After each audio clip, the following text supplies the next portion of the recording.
How easy is it to fit a bender on a Fender?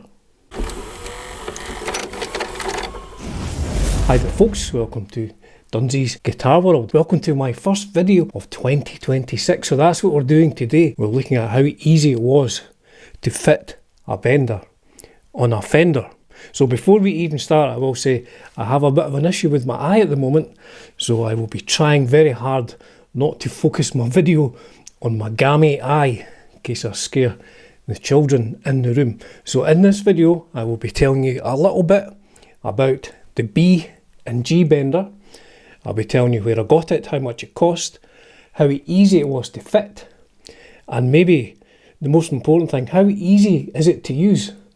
Because I'm just like everybody else here, I'm just a beginner using this.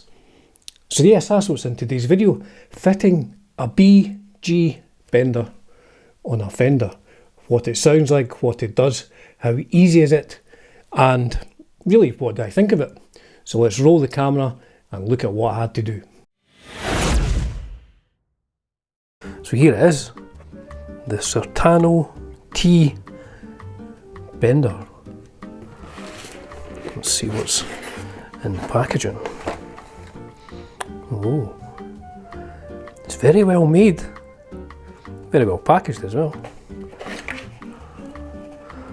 There it is.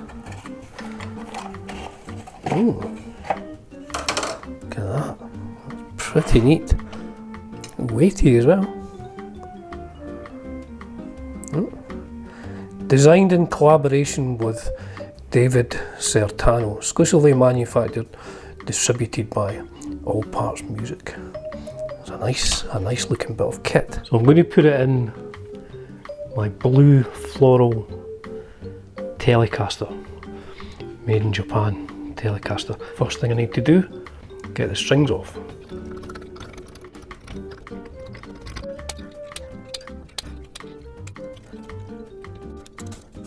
So I'm going to try and take these off, but leave the saddles in the right position that they were in. So I'll be able to check the intonation. And it goes there, and this, let's see if it fits. No, it does. Perfect. If you can see that. Perfect fit. I'm not sure if the screws that come with this are actually slightly bigger than these screws. They're certainly longer. Yeah, certainly longer than the screws that. So that's the, if you can see that, that's a screw that comes with the bridge, and those are the. So could I? I'll have to drill that deeper. Don't know. What I'll do is I'll put the pickup back in first. Oh no! Ah no!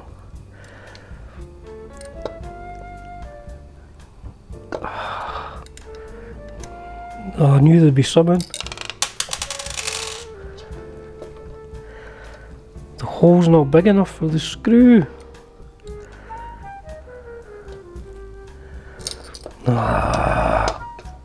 So yes, that was a little bit of a fly in the ointment. So the issue was that these screws for the pickup would not fit through the holes that this comes with.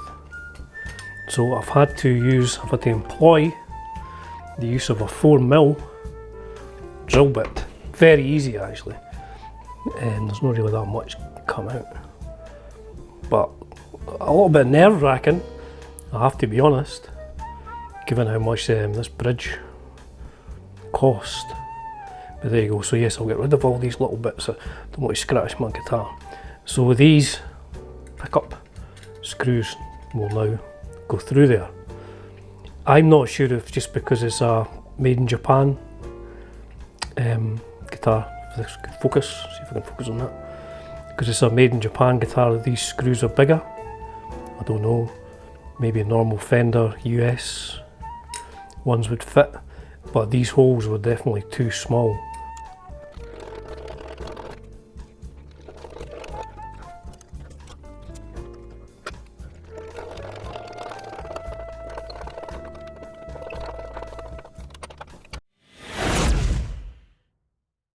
So I guess it wasn't really that hard.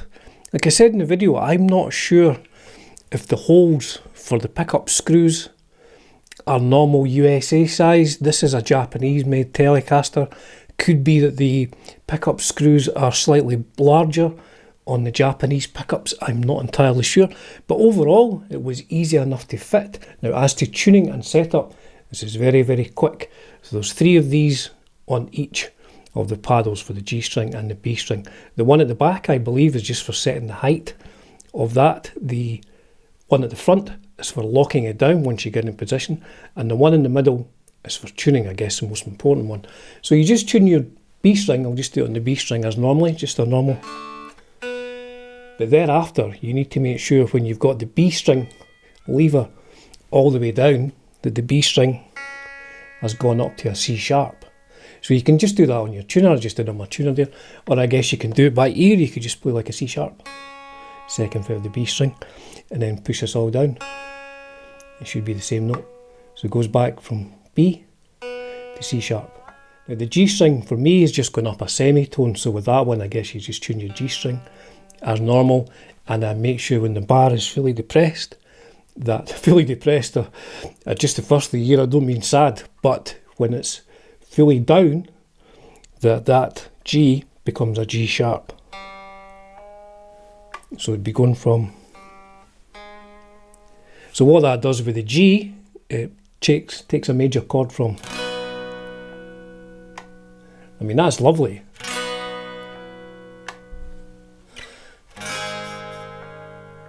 That's me just pressing the bar all the way down. It's my rock star pose.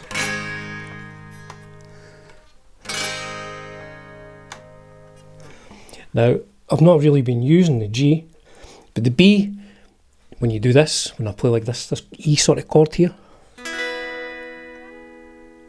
I mean, it's just beautiful. It's such a beautiful sound.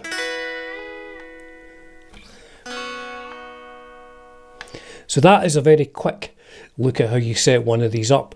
Now, in use, now I am a novice at the bending. I have never used a B or G bender in my entire life before, so I have watched quite a few videos that basically says tips and tricks for people who don't know what they're doing with a B and G bender. And even after a couple of weeks of having this, I haven't got that far in it, if I'm being perfectly honest. I have learned a couple of little things, like bending chords up.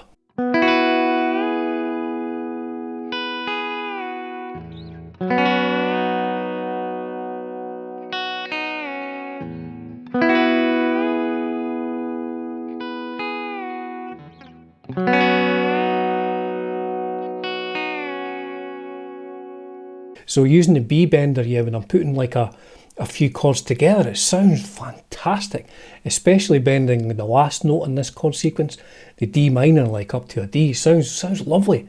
Such a great sound.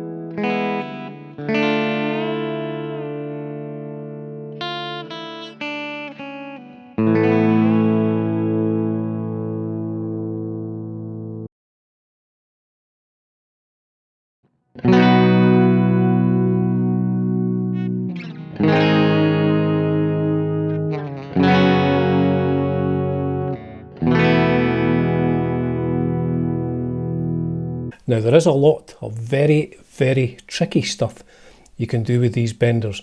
I've watched some of these guys who are really good at it, doing really fast country runs, and I'll tell you now, I'm finding it very, very tricky. This is about as good as I can get after a couple of weeks of just playing three sort of slowish parts together.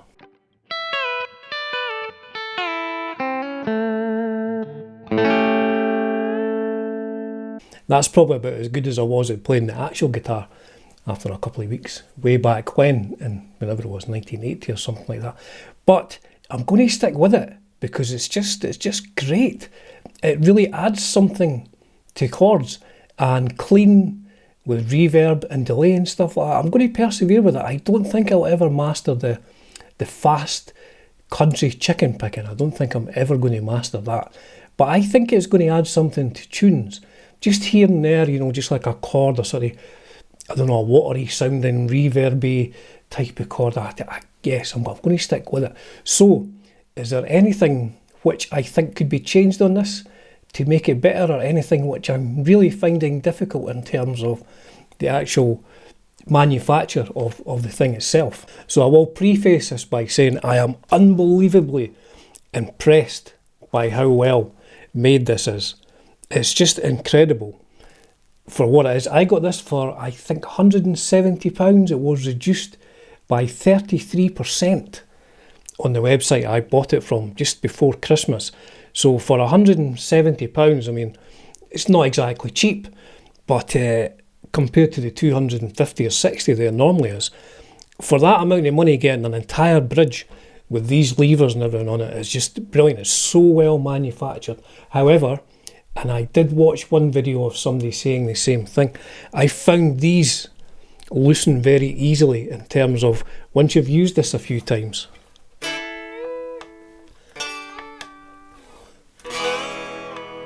Once you've used the lever quite a few times, it becomes really loose and kind of starts falling about like a loose whammy trem bar. So the person who I watched said he fitted some sort of a thing like a rubber grommet or something under here to try and keep that, because it does loosen very easily. You do tighten it with an Allen key, Allen wrench, as I would say in the United States of America, one of these anyway. So you do tighten it with that, but I've found I've been having to tighten it quite a lot after not a lot of use. But for what it is, the actual piece of machinery that is, how it's made, brass saddles and everything like that, I mean, it's just an incredible bit of work. So I'm really pleased with it. I'm going to try and work out a way to so that this stays there a bit better. I guess the thing I need to watch is that it's not so tight that like I can't move out of the way, because I'm not going to be doing it on every single, like I'm not going to be, well, I might be. Yeah, I'm not going to be using it on everything I play, so I still need to be able to move out of the way, but then bring it back when I'm going to need it. So there you go. That was the Certano B and G bender. I think it's called a T-Bender when you're buying one. That's it, fitted to a blue flower made in Japan Telecaster. I'm very impressed with it. I'm super impressed with it. I think it's got some great sounds in it. I think it will take me quite a little bit of time to work it out. So apologies for my gammy eye. I've maybe tried to blur that out, maybe put like an eye patch over it or something like that. But if you're thinking of getting one of these, it's not a lot of work in terms of fitting it, but it may be quite a lot of work in terms of getting it as good as like a proper Fender Bender player. As ever, folks, it's an absolute privilege, an absolute pleasure bringing you content on Dunzy's Guitar World. Cheers for now.